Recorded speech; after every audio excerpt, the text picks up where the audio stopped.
Rewind to the 24th of February 2008, and Tottenham had just ended their 17-year trophy drought by beating Chelsea in the League Cup final on penalties. Except, this was just the start of an even more infamous drought. Since 2008, Spurs have reached heights they've never seen before, and yet have still been unable to lift any silverware. Opportunities have come and gone, with the word bottle becoming synonymous with the white side of North London. This is Tottenham's journey to becoming the biggest bottle jobs in the world.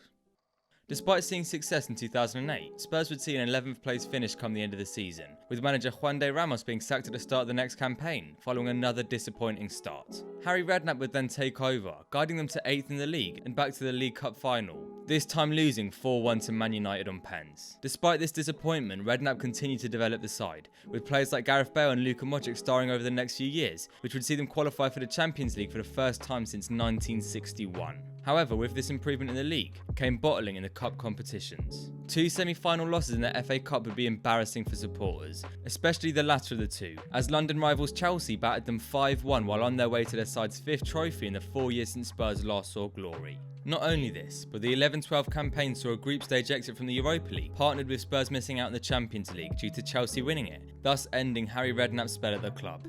Spurs then came in, which saw Bale have the season of his life, yet was still unable to get Spurs back to the Champions League as they finished 5th, just 1 point off of Arsenal. Throughout this period, a lack of investment from the board had prevented them from taking the next level, with uninspiring signings like a 40-year-old Brad Friedel often being the highlight of the window. Gareth Bale would then be sold for a world record fee, however their replacements flopped, leading to Spurs being sacked in December with the club in 7th, where he was replaced by Tim Sherwood, who guided them to a mighty 6th.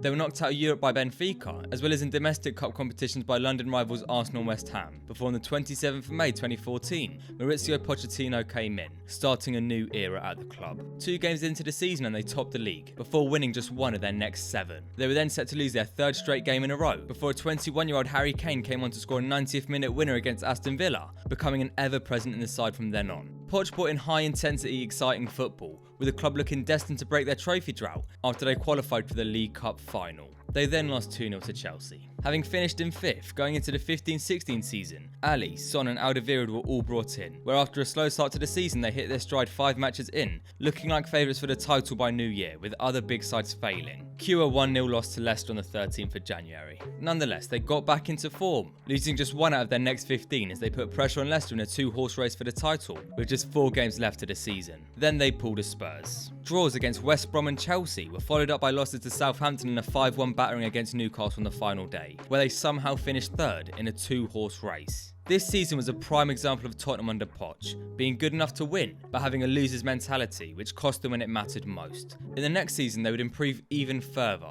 seeing a record points total of 86, enough to win 4 of the previous 7 Premier League titles. However, they still finished 2nd to Chelsea. Not only this, but they were knocked out in the Champions League group stages, and then again in the Europa League round of 32, as well as once again losing to Chelsea, this time in the FA Cup semi-final, winning just 1 game at Wembley all season where they'd played their cup games, ahead of their move there for the 2017-18 campaign. In said season, despite beating back-to-back reigning champions Real Madrid in the groups, Tottenham would be knocked out in the last 16 in the Champions League by Juventus, birthing an iconic meme. And then, after a semi-final loss in the FA Cup, Spurs would only finish in 3rd place, 23 points off of eventual winners Man City, as the club struggled to break the boundary of becoming an elite side.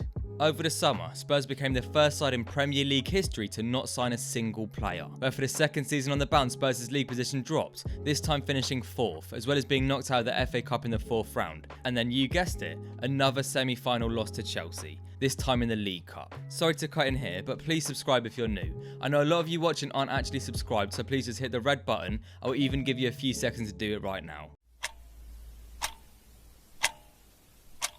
Okay, that should be long enough. Back to the video. By now, the squad was aging due to lack of investment from the board, as performances dropped off a cliff in 2019. However, there was one anomaly in their campaign which helped paper over the cracks. In the Champions League, they'd scraped through the groups on goal difference, however would brush Dortmund aside in the round of 16. An absolutely iconic quarter-final against Man City was trumped only by their second half turnaround against Ajax, and with the club finally having moved into their new stadium in April, Spurs fans everywhere were hopeful going into their first ever Champions League final, that something truly special was about to happen. Over the years, Spurs have been constantly ridiculed by Arsenal fans, but on the 1st of June 2019, they had the opportunity to silence the critics. Sure, Arsenal had more league titles, more FA Cups and generally just more success than Spurs over the years, but if they could win one final game, it would outdo pretty much all of Arsenal's accomplishments over the years by beating them to the biggest title in club football. 2 minutes in and they conceded.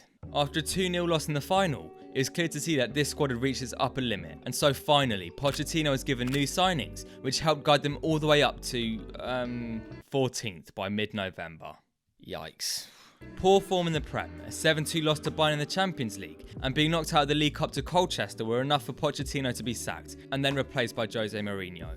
Despite a strong start in the capital, Mourinho was only able to guide Spurs to a 6th place finish in the league, as well as another early exit in the Champions League before we entered the infamous lockdown season. Players like Vertonghen had been released to partner the sale of Christian Eriksen in January, as the faltering core of Pochettino's high-flying side were dismantled, replaced by the likes of Højbjerg, Reguilon, and most notably a return for Gareth Bale, as Spurs started the season absolutely flying. Wins like the 6-1 at Old Trafford and a 2-0 victory against Man City saw Spurs reach top of the league by December, with Mourinho convincing the world that he was still that guy. Then their season fell apart completely. After an Orsic hat-trick in the Europa League knocked them out, Mourinho was sacked, with the club now 6th in the league, less than a week before the League Cup final. Now I'm sure you're wondering who on earth Levy replaced him with, as to risk bottling your best chance at a trophy since 2008, he must have had somebody with a very impressive CV lined up. He chose 29-year-old Ryan Mason. Now, no offence to Ryan Mason, but unsurprisingly Spurs lost the final, and then went on to finish 7th in the league after losses to Leeds and Villa,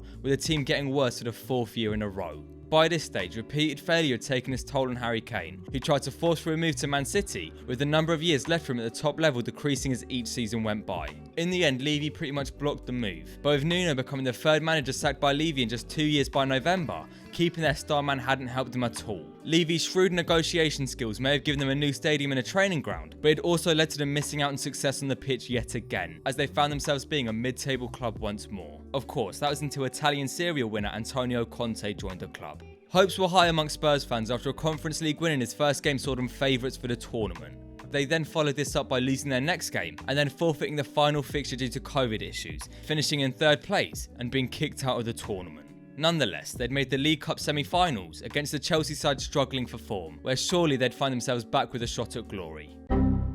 They would recover from this though, and managed to scrape a top 4 place at the last moment, as Arsenal became the team to bottle it in North London. Once again, there was a buzz around Spurs going into this season, following various impressive signings, with them even being many people's outside tips for the title. However, by the time we got to the Qatar World Cup, it was clear that was not going to happen. And since then, things have only gotten worse, winning just 2 games from 6th in the league, with the FA Cup being their only reasonable chance at breaking their trophy throughout this campaign. And so, what's next for Spurs? With the 3rd oldest squad in the league, a rebuild is on the horizon. Players like Kane, Son and Lloris are the only starters left from Pochettino's incredible side of the mid-2010s, and within a few years they'll all be gone too. Mix into this 800 million worth of debt and an owner who doesn't like to spend on transfers, and Spurs fans might be in for a few tough years. Although, they do have one final hope, in rumours of a potential Qatari takeover, looking to pump money into the club and build one of the best sides in the country. And so if said takeover does go through, we may see years and years of suffering for Spurs fans finally come to an end. Thanks for watching, I hope you all enjoyed. Obviously this was just a simple timeline of their bottles over the years, but if you want me to cover anything further in another video, just let me know and I'll be sure to do that. Follow all my socials linked in the description, but most importantly, enjoy your day.